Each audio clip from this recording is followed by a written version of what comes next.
Thanks very much for joining me on the podcast, Kevin. I really appreciate it.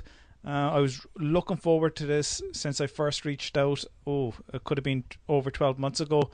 And, I'm really excited to have you on. I've listened to podcast episodes on other platforms or other podcasts like with Tim Ferriss and so on, and I just couldn't wait to hear what you have to say. And I've read your book, The Inevitable, and there's so much we could talk about. I suppose we could start off with your background and how you found yourself into the technological aspect of your life, and that came later on, I think. It did.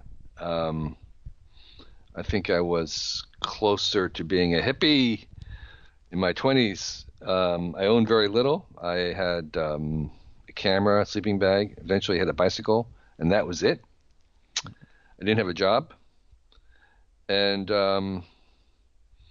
I kind of inherited that slight allergy to technology and corporations and companies and, the mainstream working for the man kind of stuff.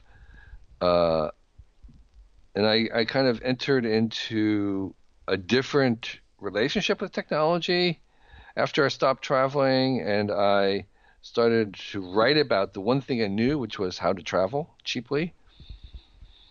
And I had exposure to an online computers through where I worked, and I formulated this idea that this emerging online world was a new country, and I decided to write about it as if it was a travel piece.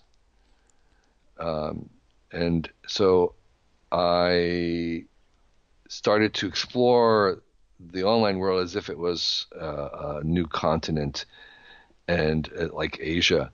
And I saw there a different face of technology. I saw on the online world something that was not kind of the, it was more human scale. It was more organic. It was a little bit more my speed. It was felt like a community rather than like a technology. And so that began a reevaluation for me of technology as I saw a different face of it. And then once I started to look at it in a different way, and once technology became more complex and digital, I think it did become more biological.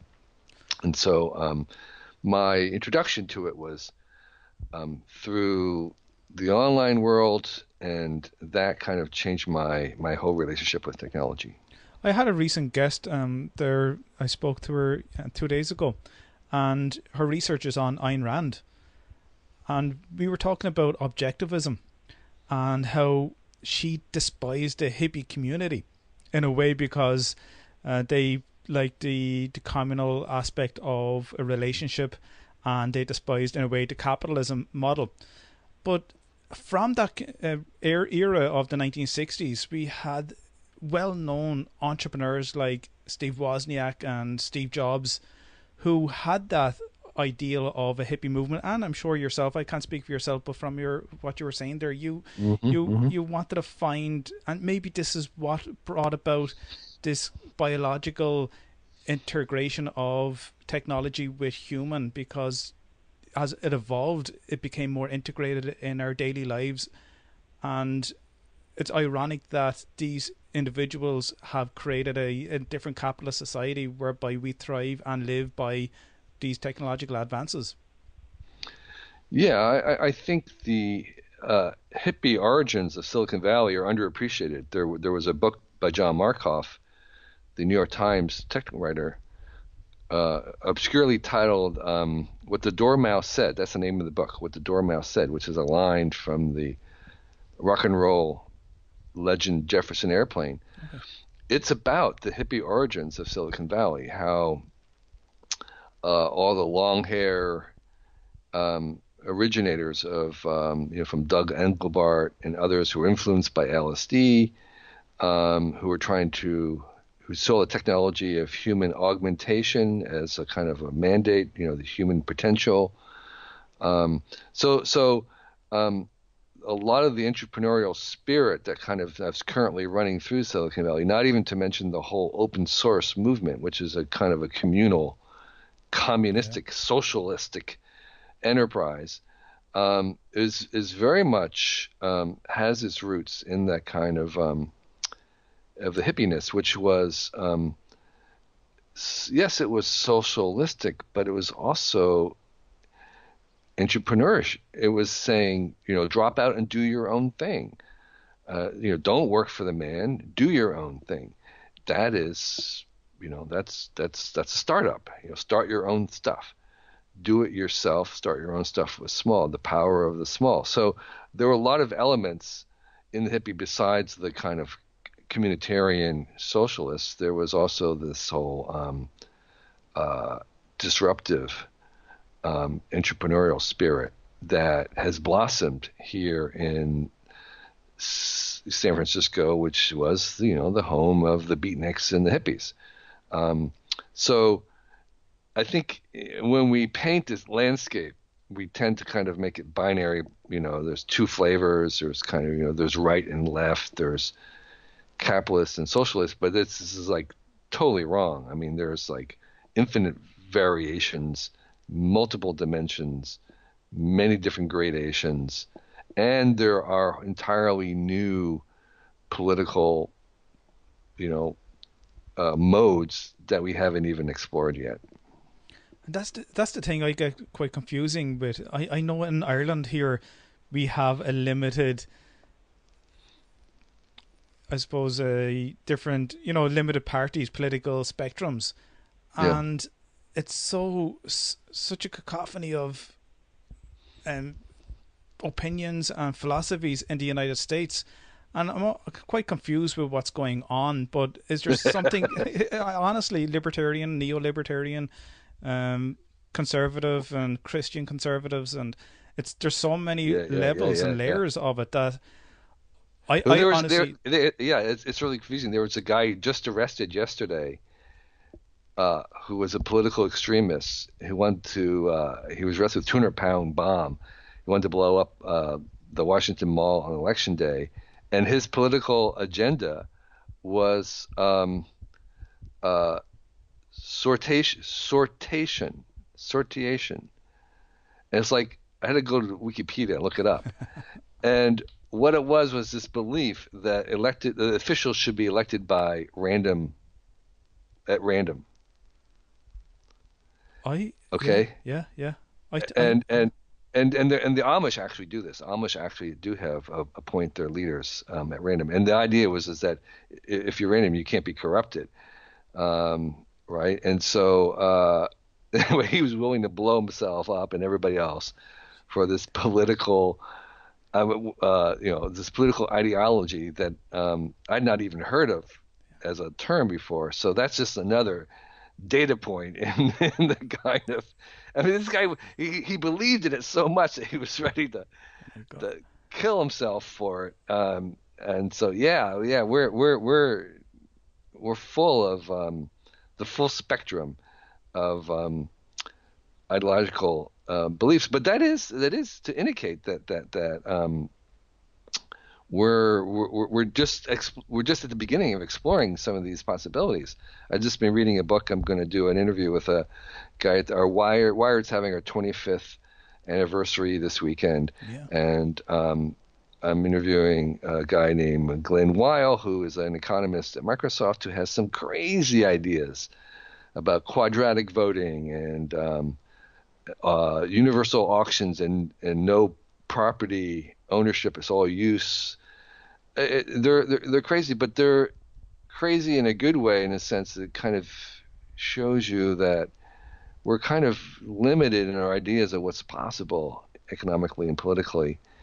And some of the ideas in the past, the kind of ideas that we have now that work, were considered completely crazy a couple hundred years ago. Yeah. And so I think we shouldn't close our minds to way things work, and it certainly aren't binary, whether you're either left or you're right. Well, if you close your minds to this, I don't think or close your minds to any opportunities and just Sure, focus in on what's going on. There's no opportunity to grow and explore and question things because there's a exactly. lot of questions that are unanswered and we need to explore these. And to be honest, Yeah, congratulations on The Wired as well, on Wired magazine on its 25th anniversary that you co-founded.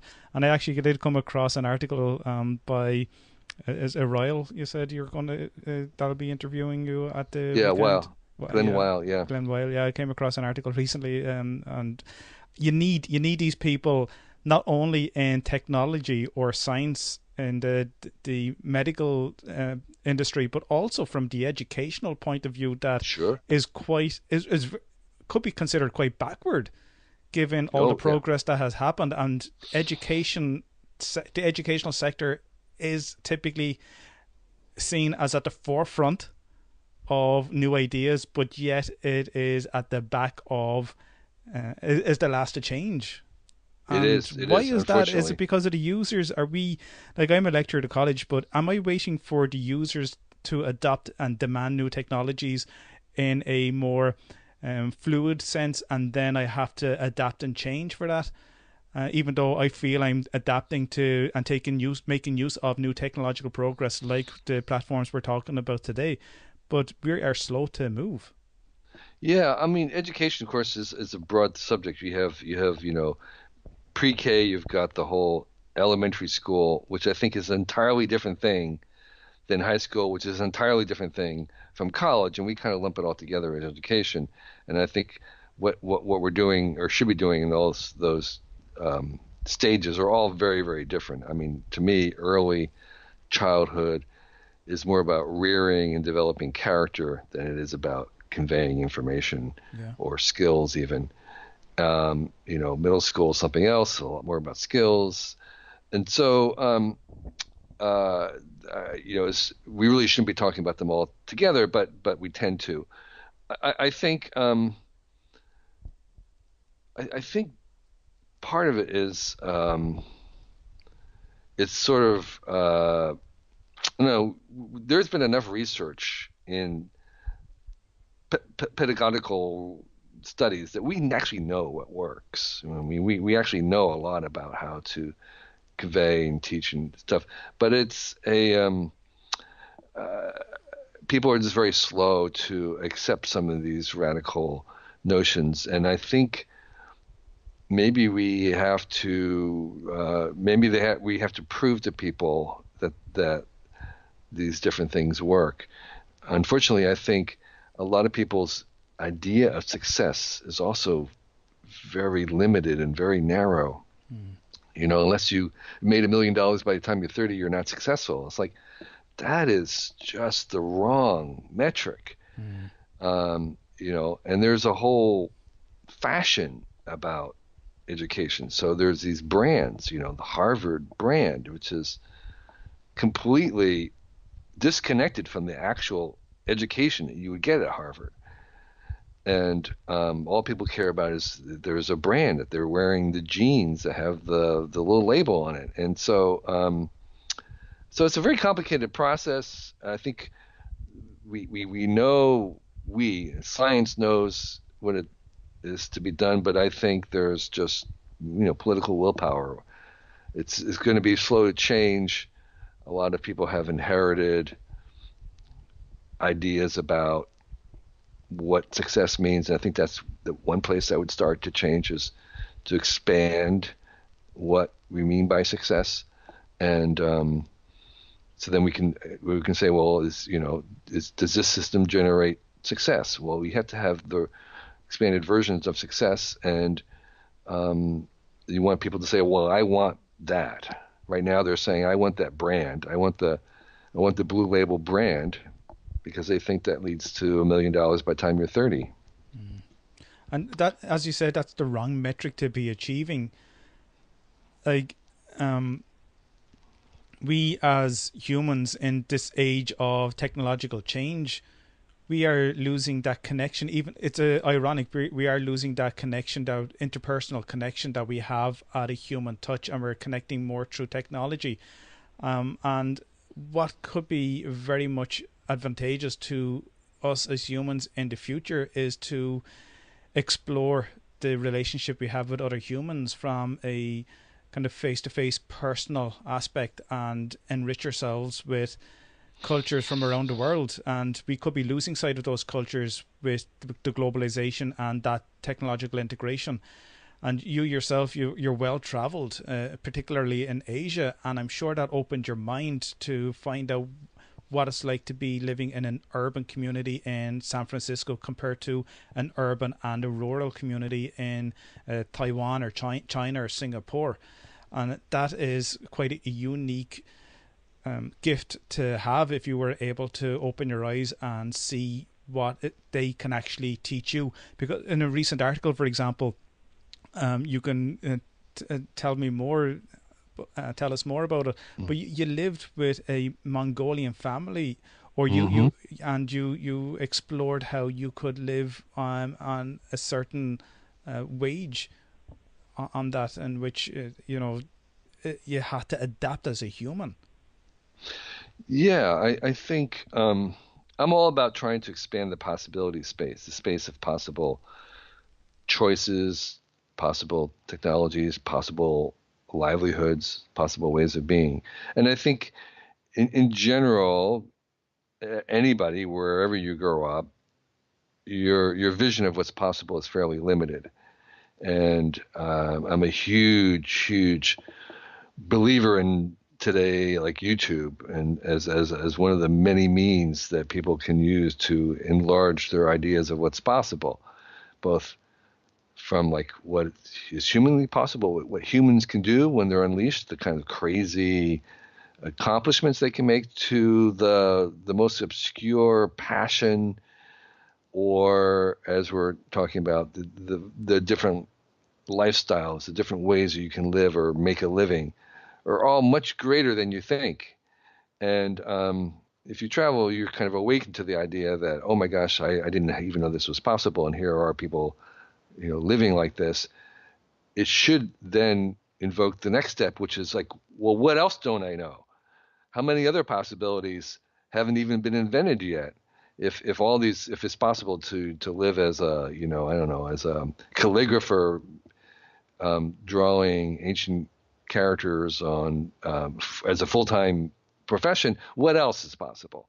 And so I encourage people to travel when they're young, especially. In fact, I think we should mandate it. I think it should almost be subsidized. It's so valuable, because that's one of the things that it does, is it opens you up to the many other possibilities you didn't know. And secondly, it also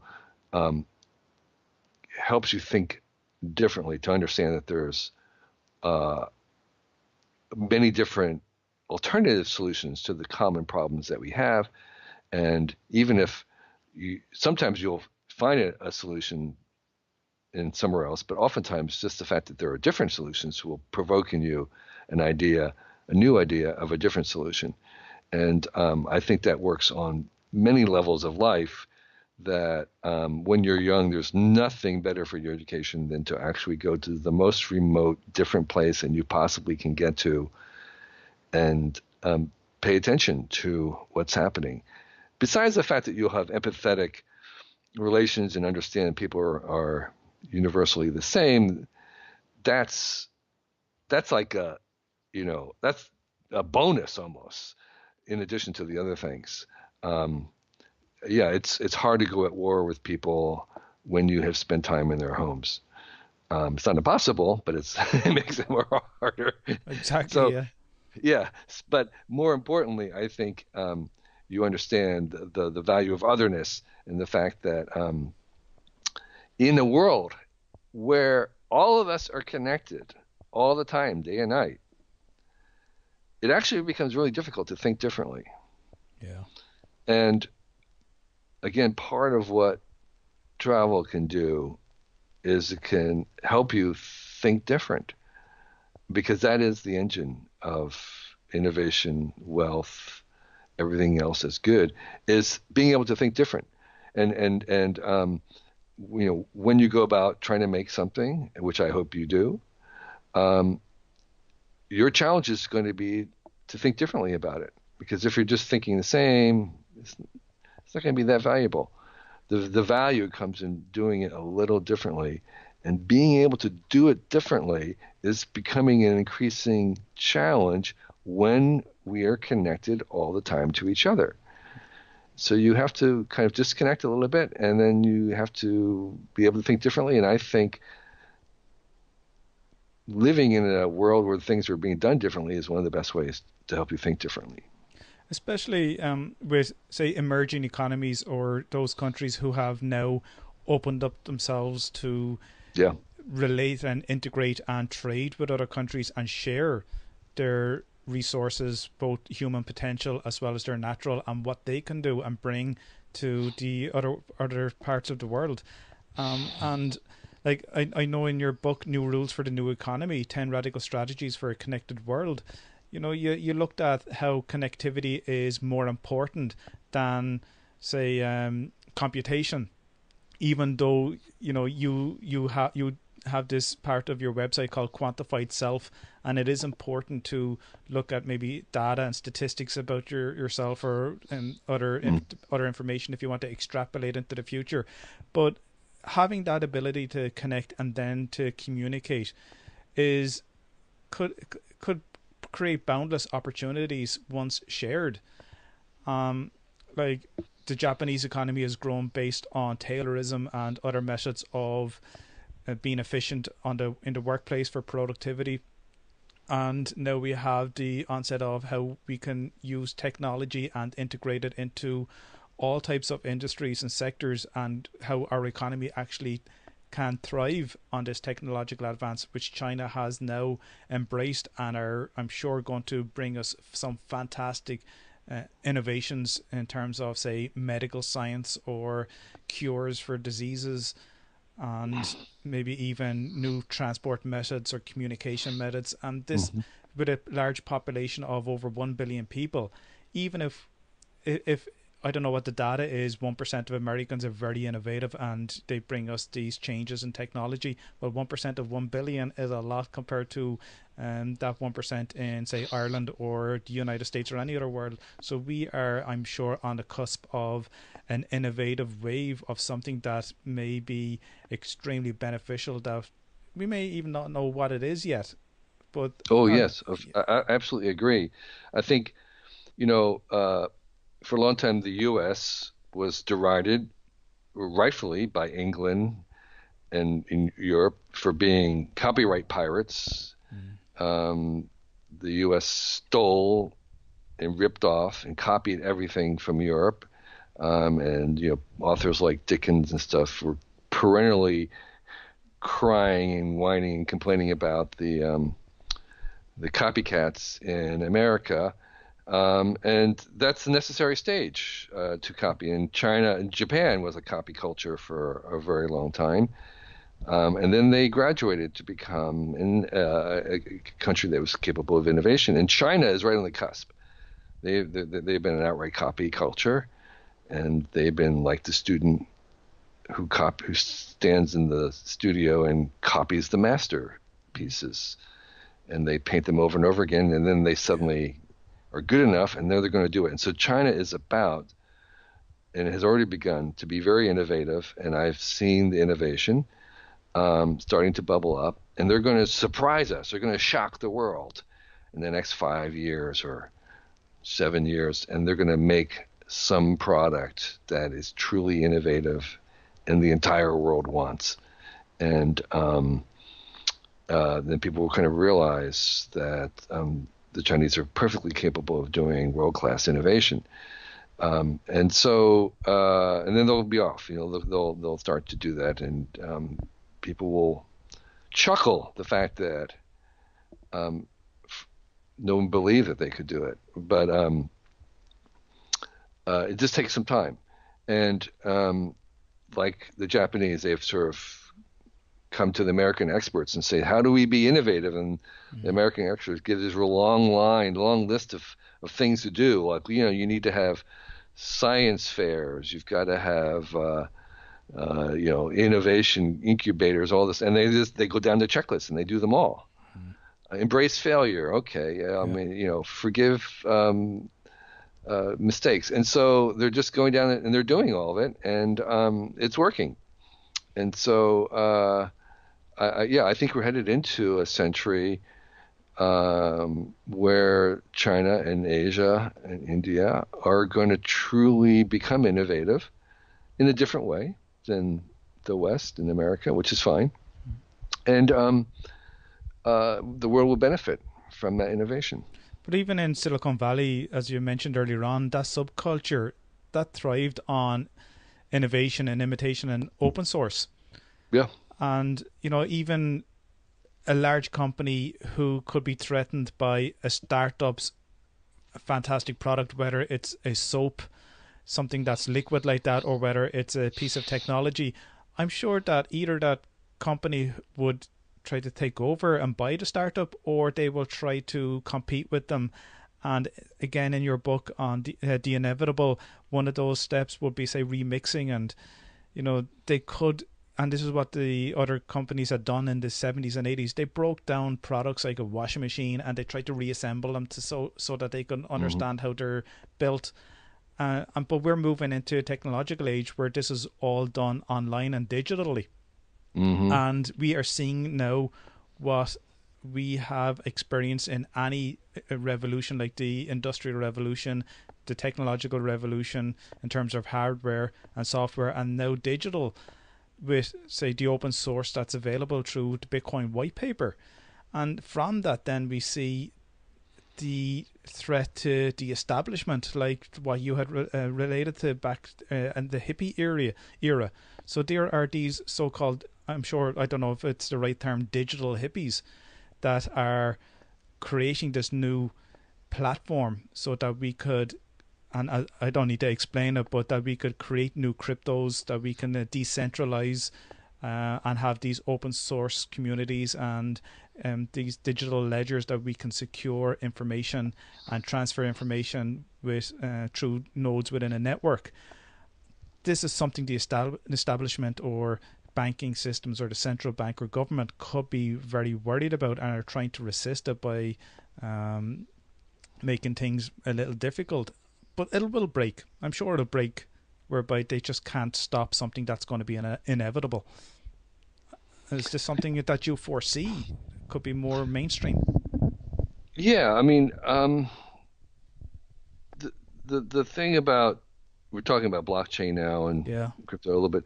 The thing about blockchain that I'm reminded of biotechnology from blockchain, and in this way,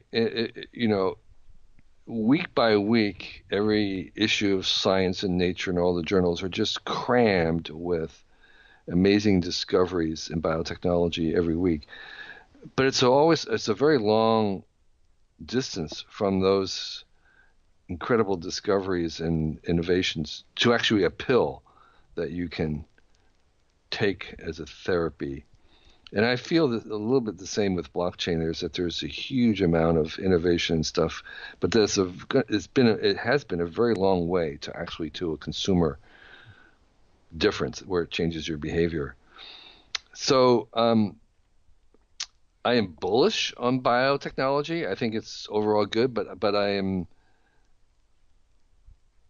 I think we should be very patient. It's going to take a long time. And I would say the same thing about blockchain. It has some of the attributes to me of an ecosystem trying to build up that I think, while it may be a revolution in the long run, I think it's going to be a long run. Okay. Yeah. And that, like, if you don't want to hold your breath waiting for a pill to make you live 120, it's just very unlikely to happen. And I think the idea of making an alternative decentralized internet based around blockchain, I think that may be, I don't think you should hold your breath for that. I think there'll be many good things that will come out of that attempt. But I'm not sure we're going to have a magic pill at the end, at least for a long time. What excites you today, Kevin? Would it be artificial intelligence, virtual reality, that's more that's going to be more real and within touching Yeah, distance.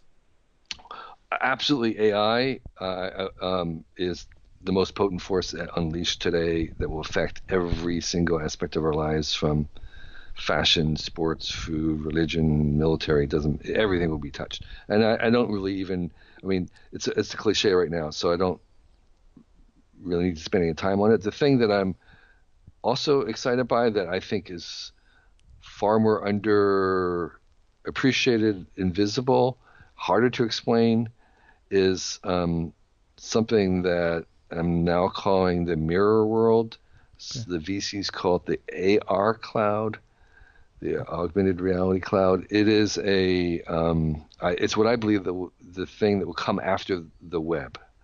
Oh, And it's a three-dimensional spatial digital twin of the real world and all the objects that it co-inhabits the same physical space as the real world, and everything in it has this digital twin that's coinciding it. And that digital twin, that digital mirror, is a way to engage the real world, so we can use that digital version for all the things we want to do with information. We want to be able to search it, so we can search for places.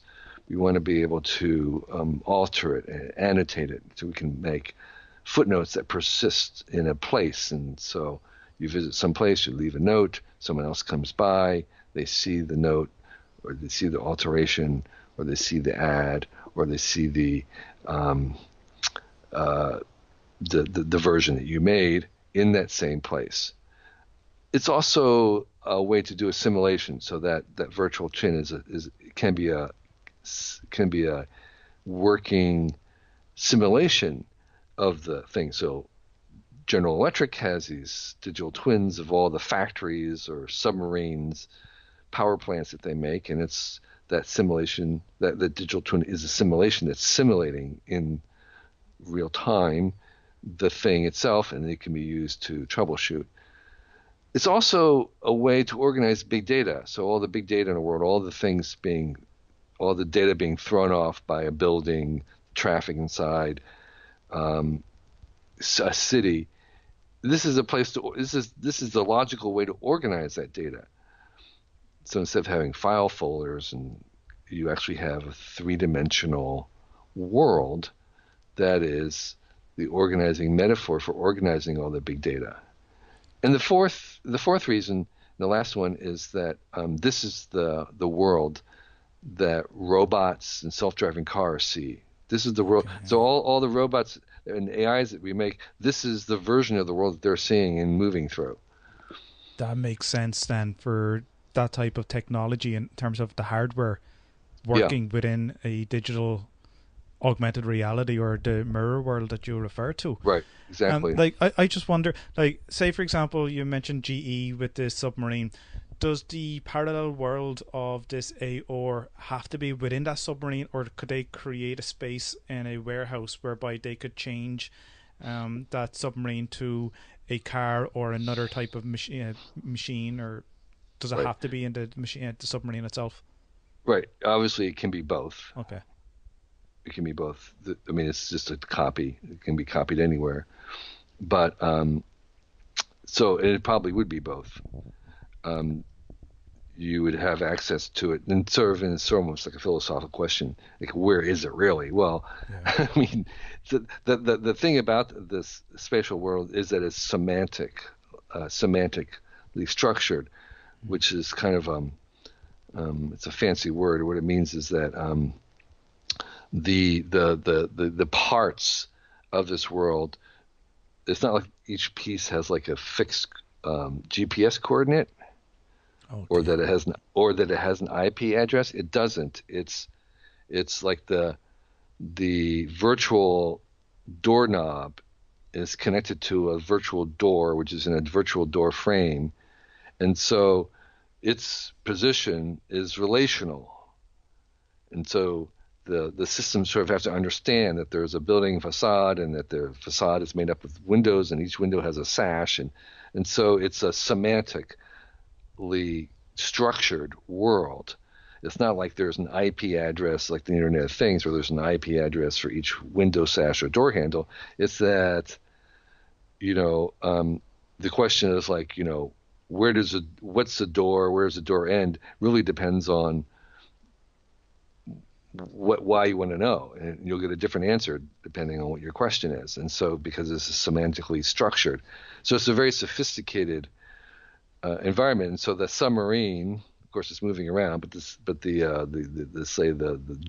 power plant is positioned in a building, which is the building itself is on some land. And so where does the land end and the building begin? It kind of depends on why you want to know. But the idea is that is one way to organize it. But of course, obviously, you can look at it any way you want to, separate from that. It's just the data. But this is a way that you organize that data, and you can organize the world, and you can, just as we naturally, as humans, find organizing things chronologically to be intuitive, we also intuitively organize things three-dimensionally. I'd say it'll bring about different layers within that type of structure. So you could, if you want to if you want to refer to, like, say, the human body, you can analyze the skin and go a layer below, and then eventually into the skeleton, and you can identify and fix problems. So, like, the reason why I asked you about could the GE see the submarine in a building, say the submarine gets lodged and all crew members are gassed or something, or they're knocked out, and there's no one can rectify the situation, can engineers in this room be able to bring up and try and fix the problem? And, yeah. And then they do that already. They do troubleshooting on these simulations. They're used exactly for that, for troubleshooting them. Like, what does this mean for the economy in the future? Like, I've spoke to a couple of economists on the podcast, and the way they present their theories, philosophies, it seems dystopian, and I really welcome that, because I think you have to have that far-reaching thought process. Whether it materializes or not, we don't know, but at least they're putting their name to this type of thinking and finding out where the economy could go by integrating possible technological advances. Now, all it takes is one small movement to the left, such as the butterfly effect, for us to end up with in a totally different type of economy or different type of future based on who discovers the technology today. If that person happened to get knocked down by a car and killed, for example, we've just missed out on a huge opportunity. Look at what could have happened if World War I and II didn't happen, or any other war. The great minds. Einstein was saved by giving a last-minute visa to the United States. What could have happened there? So there's all these possibilities, and like you in your book, The Inevitable, you give out a list where it shows, for example, in one of them about cognifying, and that is, it's happening. It's happening now. I question, what's the point with education if we can have answers at our fingertips?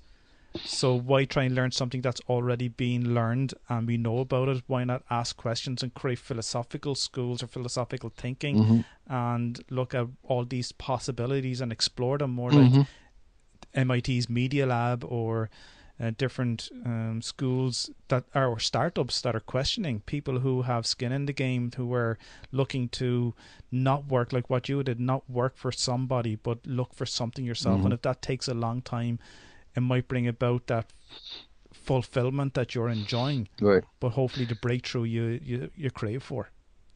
So you mentioned my book, The Inevitable, which absolutely has in the title the idea that there's some inevitability in technology. And my previous book, What Technology Wants, which is a theory of technology, I actually did some research, because one of the claims I make in What Technology Wants is that technological development follows a natural developmental process, that if you were to visit many planets in our own galaxy that had civilizational technology, that they would probably go through a very similar stages, discovering electricity and then going, radio and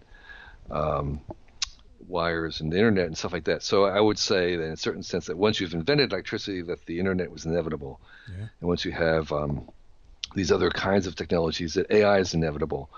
And that actually doesn't, and that simultaneous, independent simultaneous discovery is actually the norm. That if you bus knocks over Steve Jobs, they'll still have smartphones, and that in fact they did some research about Einstein, and that if Einstein had been killed or not been there was a couple other people right behind him, probably not in the same year, but probably within 7 years, who would have had the theory of relativity. And so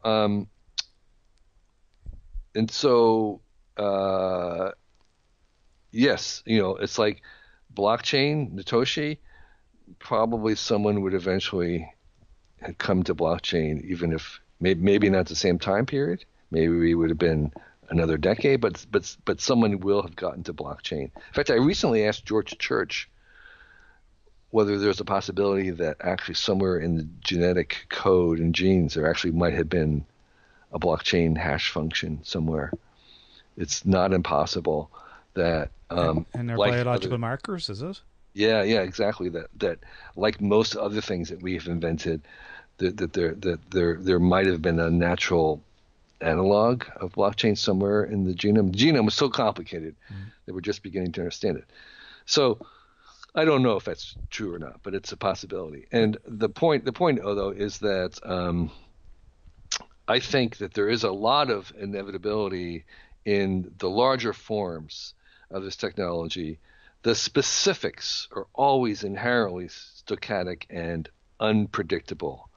We cannot predict them. The telephone was inevitable. The iPhone was not. Four-legged quadrupeds are inevitable in evolution just because of gravity. The zebra as a species was not. Social media was inevitable given everything. Facebook, the particulars were not. So the particulars are inherently subject to the butterfly effect. But the larger forms, the genres, are inevitable. And so I think, blockchain, cryptocurrencies were inevitable. We go to other planets, they're going to probably have them. But, Bitcoin as it was constituted, the particulars, Ethereum, those were not inevitable. Those were specifics. And those specifics make a difference to us. The actual character of whether something is whether the internet was inevitable, but whether it was transnational, open sourced, proprietary, commercial, that those weren't. It could have been any of those, and they would have made a huge difference to us. So I'm saying our choices matter, but they only matter in the specifics. The general contours, I think, are a little bit more predetermined.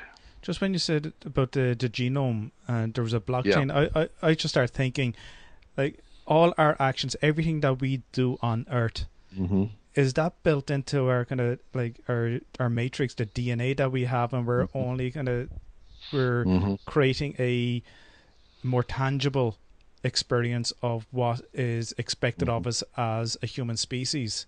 I suppose this is a philosophical question.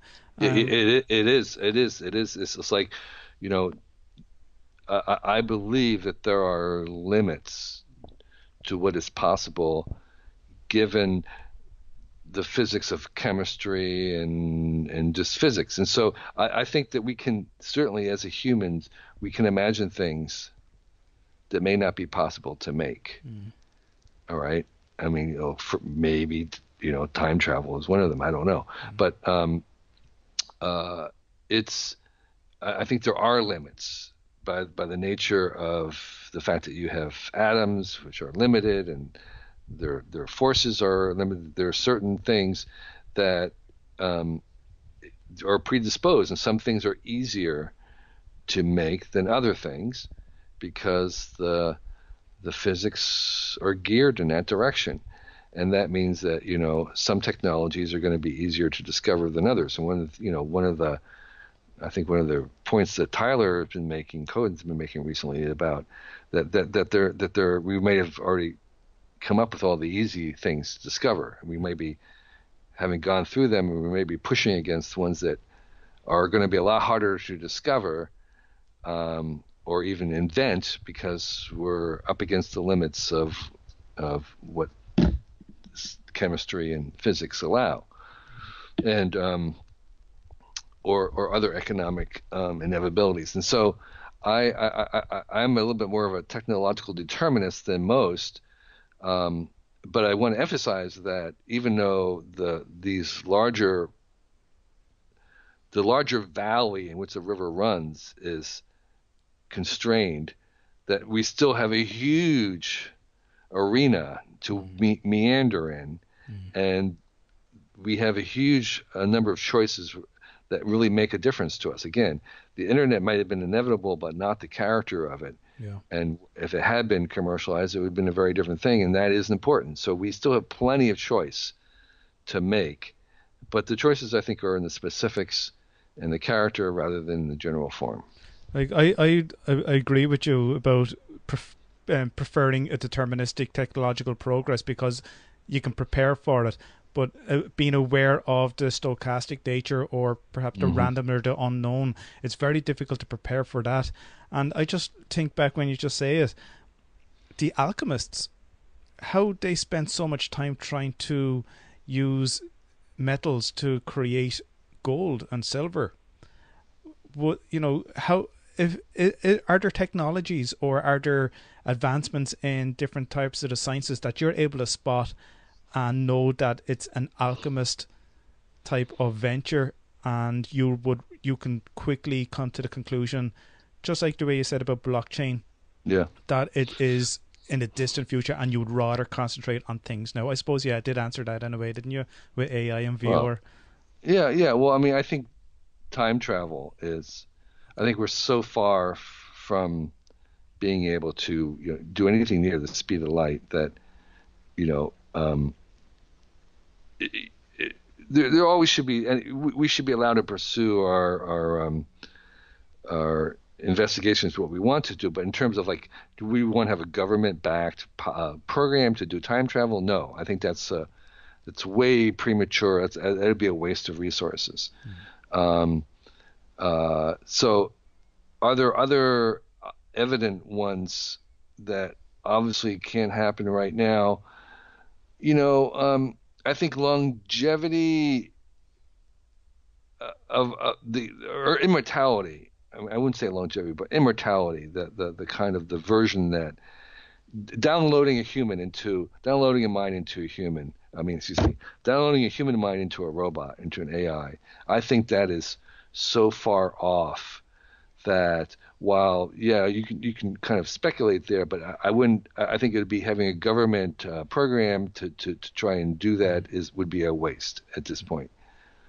Okay, because we don't know so much that is just way too too early, too glitchy. Yeah. So I think there are some things that in other words, I believe that these are progressive developmental things. It's like when you're 8-year-old, you want to already have your retirement account or whatever. I mean, it's just like you have to go through some processes, and it's too early to do some of that. And I think we also have a technological progression, and that you can't skip too many steps ahead. And so in the world of innovation, being ahead too early is almost as bad as being too late. Yes. There is this idea of the adjacent possible. The best innovations are always one that are just 1 or 2 steps away. They aren't 5 steps away. You have to kind of take the culture, and you want to have the next adjacent step. That is what we're looking for. That's where the work gets done. If you're 5 adjacent steps, then the society can't make that many jumps all at once. And I suppose we can only rely on the limited infrastructure that we have. For Well, example, exactly. and then you have the internet, which is a limited infrastructure, but it still gives us a lot of possibilities. And again, in your book, you mentioned about sharing and how we would access and share um, even tangibles, as not only intangibles like music or whatever, audiobooks, but we are moving into a sharing economy. And only for the internet, we have Airbnb, Uber, Stripe, or not Stripe, sorry, Lyft, Yeah. and whatever other elements like company businesses are being set up to have more of a communal type of a shop whereby people can borrow a lawnmower without having to own one. Sure. Laundromats were Or probably one of the first things that had set that up. yeah, and there's companies that do you subscribe. The idea Yeah. is you shift to a subscription. You subscribe to clothing, Yeah. where you wear Yes. clothes once or twice, and then you pass them on. They're cleaned, and someone else wears them. Um, and so you could kind of imagine, a digital nomad living a life where you technically don't own very much, and the smart environment around you is providing your needs, like the old hunter-gatherer who's gliding through the forest, carrying nothing. They pick whenever he or she needs a tool, they find something in the environment and they make the tool, they use it, they leave behind, and they move on. And so we could have this version where the environment is so smart, it's anticipating what you need even before you know it. So it's delivering something to you the moment that you need it, and you leave it behind. It's recycled, used on, whatever, and you have a smart environment that is supporting and providing for you. And some people will find that creepy. They don't want AIs anticipating what they want, what you want, but other people are going to crave that. It's like if your AI assistant is really monitoring your day and your calendar and your movements, it should be able to request the Uber before you request it, so that you just walk out and the car is at the door. Um, because they know your habits, they know how you work, they know what the conversation's going, and so they summon the car to be there when you walk out, so you don't even have to order it. So that's the kind of an idea where the smart environment is providing for you, and that you aren't really technically owning things, although you're paying for them. It's not that they're free, it's just that you don't have that relationship of ownership. I would subscribe to that minimalistic approach, to be honest. And I bet those guys who are on quantified self, they, you are all leading this type of artificial intelligence in a way, even before the technology may be rolled out on a more mainstream level. Because I don't know exactly what you would quantify. Would it be eating? Mm-hmm. Would it be calorie intake? Would it be like, for example, your Fitbit could record all your footsteps and heart beating and everything. So if they're able to anticipate how they're more productive in work based on maybe the amount of efficient time rather than actual time itself for the productive outcome, that is great for Yeah. them. Yeah, see, I'm agreeing with you, but except for the one thing about efficiency. I think efficiencies are for robots. I think humans should not be concerned with efficiency. Oh no, but what I mean by if they're able to quantify themselves and they know about efficiency in a way Yeah, yeah, that they're leading this AI revolution that they can pass on to artificial intelligence, so that they yeah. don't have to worry about those quantified self that the AI will actually track, like Alexa, for Yes, example, with right, Amazon. exactly. Yes, yes, no. So there's always a little bit of an art in the quantified self. Is how much do you want to pay attention to the information so it can change your behavior, and how much of it do you want to be automated. But what we want is actually, again, to apply AI to this data, because a lot of it's very hard. It's very easy to collect data. It's very hard to make meaning and purpose from it. Mm. And that's where Yes. cheap AI has to come in. It has to be able to help us extract meaningful implications from this data. It's easy to collect, hard to understand, and the a cheap, ubiquitous AI would allow us to extract meaning from all that's being recorded and work with us to try and change the things that we want to change. Um, and so part of the mirror world that I was talking about earlier, the AR cloud, is the idea that among the other things that we would track would also be our movements, our expressions, our emotions, where we hesitated, where we were paying attention to, and other things that would be very difficult to collect otherwise. But if we're wearing goggles and that can see things, that can track, can face mirrors, cameras that face back, that track our expressions and emotions, we would be able to do these other things about having assistants anticipate, or to have our needs anticipated. So I think there's kind of like a little bit of 4 stages in a lot of consumer companies. One is to give customers what they want. Yeah. The second one is to give customers, to have customers co-create what they want.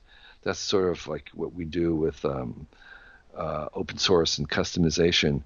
But the final thing is to actually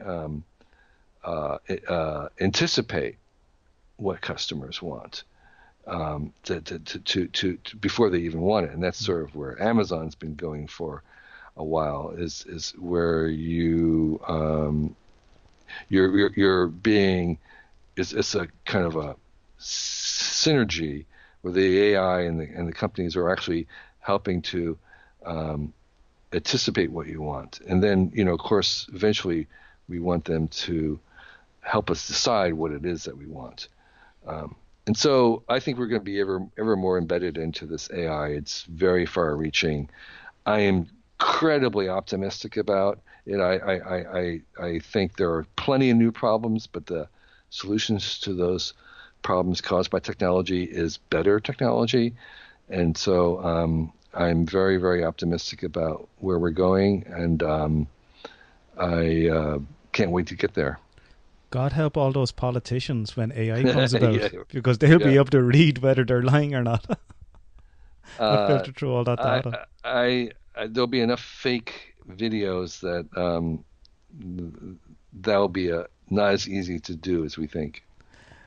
This all kind of brings us back to the beginning of the conversation. You being somewhat a nomad, if you want to say that, we've gone to the point where we could become digital nomads, and you've stayed so true to yourself and your own personal philosophies that it must be very rewarding to have gone through an era, especially the 1980s, of a stereotypical greed mentality with Wall Street, and we just see this in movies of late, but I'm sure it's all been there. And to be able to ride that wave and do something that you've loved, with your work and the whole Earth Review and the Wired magazine that you've been involved in, and it must really excite you, as you say, being very much an optimist. Yeah, it's good. We're having our anniversary. It's the 25th anniversary of Wired, the 50th anniversary of Whole Earth this weekend. I can't wait to see that, because it's streamed live, and I would love to be there. And when I saw press this button to watch it live, I'm all there. Well, great. I appreciate your questions, your interest in my life. I encourage other people to invent your own life, give your own definition of success, and keep making new mistakes. Exactly. And so thank you. Be creative. Thanks very much, Kevin. You're really welcome. Appreciate it. You are an economic rock star, and I'm so grateful to have this opportunity to speak with you. Thanks very much. Thing. All the best. Bye. Yep. Bye-bye.